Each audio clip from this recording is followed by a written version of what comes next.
আল জালিস সালেহ খায়রুম মিনাল ওয়াহদা ওয়াল ওয়াহদাতু খায়রুম মিন জালিসিস সু বা জালিসিস সাউ। দুটো রকম সহি, কিন্তু সাউকে মুহাদ্দিসিন তারজিহ দিয়েছেন। শুনতেছো প্রিয় বন্ধুরা, এই হাদিস বুঝছো কিনা? আল জালিস সালেহ খায়রুম মিনাল ওয়াহদা, ওয়াহদাতের যত আফরাদ সবটা শামিলের মধ্যে। তুমি একলা থাকবা, যেই হালতেই থাকো, হাজার নফলের মধ্যেই ডুবে থাকো, তার চেয়ে উত্তম এবং দামি কোন কামেলের সোহবত। আল জালিস সালেহ খায়রুম মিনাল ওয়াহদা।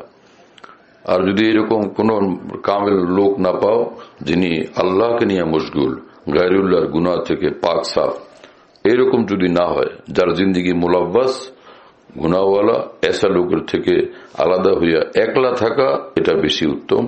এটা শরীয়তে পাকের বেশি মতলুব, শরীয়তে এটা বেশি কাম্য। শুনতেছো প্রিয় বন্ধুরা?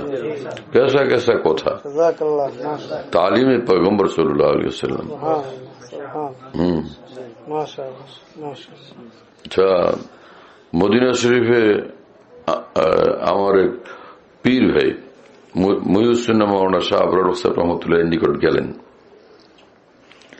বললেন যে হযরতজি, আপনি এখানে মজলিস করেন মসজিদে নববীর বাইরে নিজের কামরাতে, বাসাতে, এখানে আমরা আসি, বসি, কথা শুনি, আবার এখানে পাশে মসজিদে নববী, তো কোনখানে গিয়ে বসা বেশি ভালো হবে?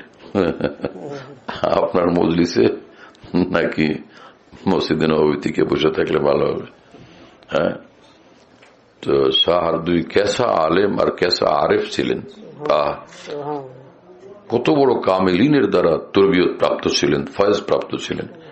তিনি বললেন, মিয়া, আল্লাহ ওয়ালাদের মজলিসে বসে নূর, কলবকে নূরে রোশন করো, কলব রূহকে, অন্তরকে আগে আলোকিত করো, ফির সেই নূর ওয়ালা দিল নিয়ে মসজিদে নববীতে যাও, ফির দেখবা যে মসজিদে নববী নূরই নূর, নূরই নূর।